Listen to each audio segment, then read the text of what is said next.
of God, the Father, the Son, and the Holy Spirit. Amen. You may be seated. Once upon a time, little Philip, who was born with Down's syndrome and other serious afflictions, was attending a third-grade Sunday school class with several other 8-year-old boys and girls. At first, the children did not readily accept Philip with his differences, but because of a creative teacher, they began to care about Philip and accept him as part of the group, though not fully.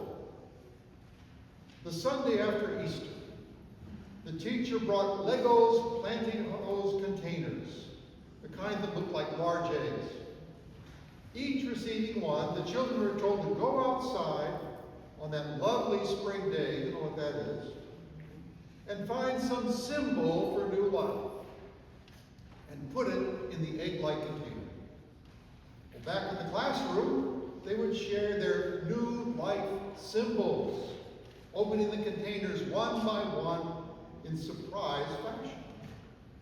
After running about the church property in wild confusion, the students returned to the classroom and placed the containers on the table. Surrounded by the children, the teacher began to open them one by one. After each one, whether a flower or butterfly or leaf, the class would ooh and ah. Then one was opened, revealing nothing inside. The children exclaimed, "That's stupid. That's not fair. Someone didn't do their assignment." Philip spoke up, "That's mine."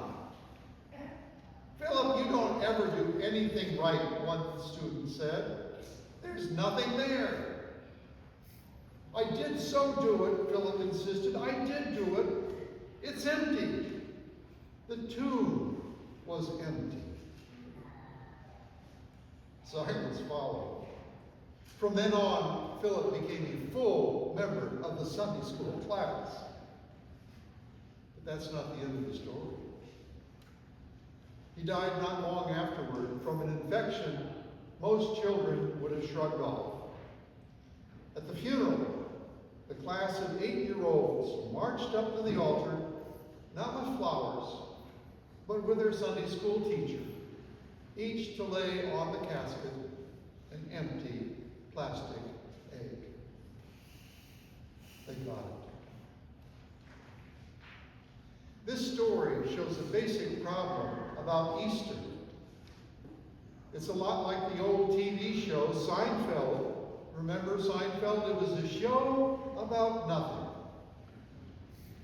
Easter begins with an empty tomb. There's nothing there. No body, nada. For the past few months, since Christmas, we have had a lot of stuff to help us know that Jesus is here, that Jesus is God. There was the star, gifts, the manger, all that. Then a dove at baptism, water turning into wine at a wedding, mud that heals blindness, bread, wine, and even at the end there is something to see, a wooden cross. But now we're left with an empty tomb. At least that's what people saw at first. The tears that Mary shed were tears of grief. Someone, something very dear to her had been taken away. So one of the sillier questions of all time was asked twice, once by the angels and once by Jesus. Why do you weep?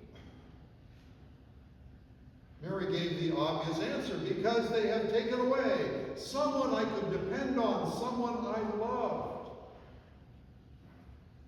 Before she had a real, live human being that healed her, comforted her, led her into new experiences, and now she was left with an empty tomb.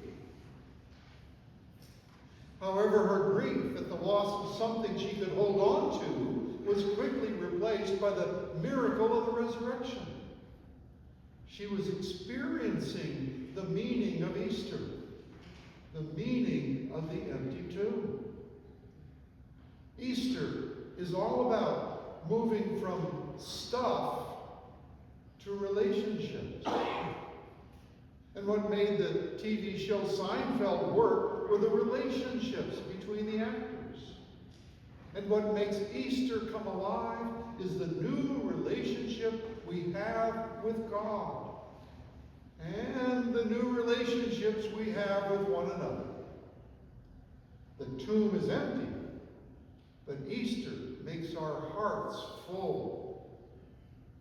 There's nothing there to see, but we can hear the tender voice, the tender, loving voice of our risen Lord calling us by name. Mary could not see what happened until Jesus called her by name. And suddenly the clouds were lifted and her heart was filled with joy. And that is why the usual stuff we buy for Easter just seems so shallow. Easter is so much more than eggs or lilies or even chocolate. Easter is much more than butterflies and bunnies. The resurrection is about life coming out of death. New beginnings coming out of hopelessness. Easter is about appreciating one another in a new light. The way the classmates saw Philip when he showed up with an empty egg. Easter is all about no thing, but about people. In today's gospel, we hear two stories about that first Easter morning. Peter and John get there first and look in and see stuff, folded linens, and then go in and really don't see anything else.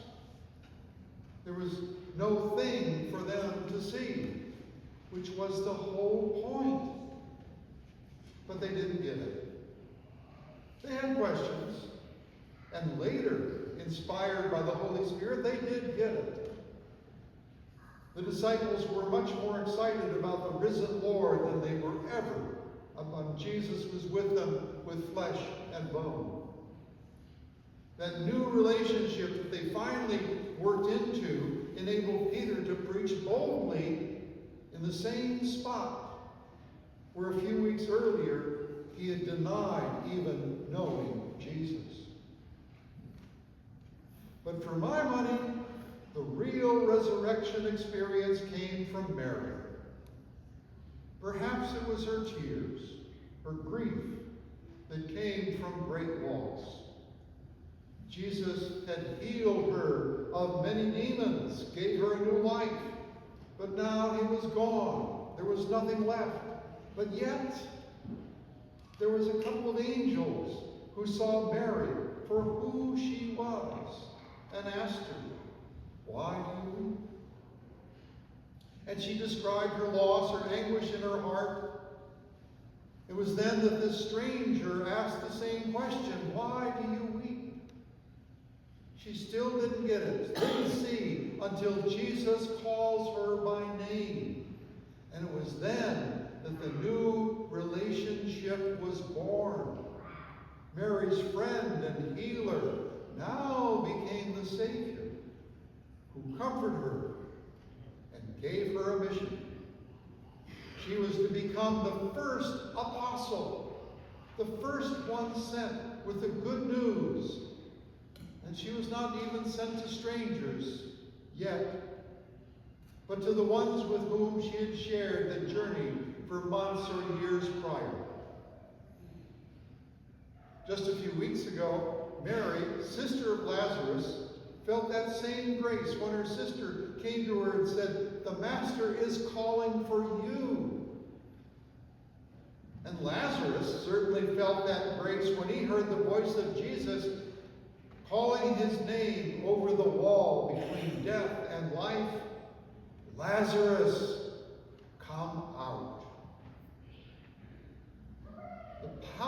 resurrection experience is when we are called by name and live into that new life won for us on the cross.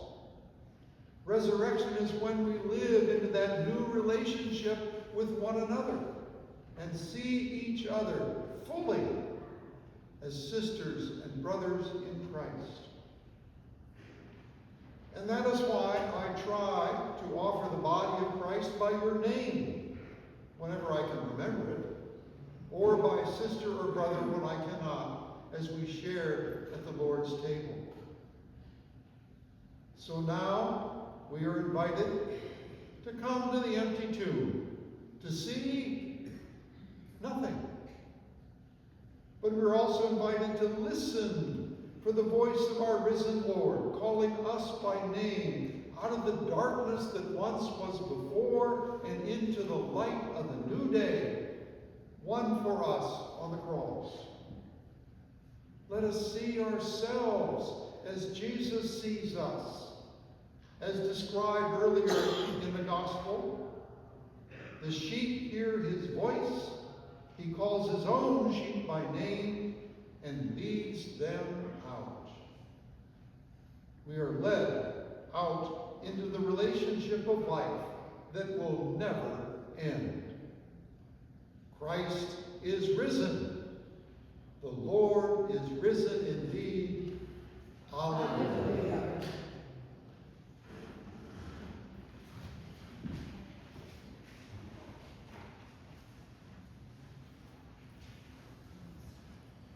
It has been the custom for a couple thousand years to use this celebration of Easter to bring into the church family new persons through baptism. Today we do not have a baptism, but we as a church will share in this newness of life with the renewal of our baptismal vows. So as you are able, I invite you to stand. And let's see, all of my acolytes have disappeared. Aubrey, come on up, I need you.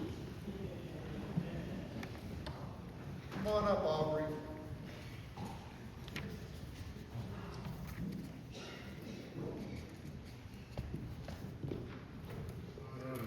I want you to hold on to this and follow with me as I go around and sprinkle everybody. Okay? Can you do that? On page 4,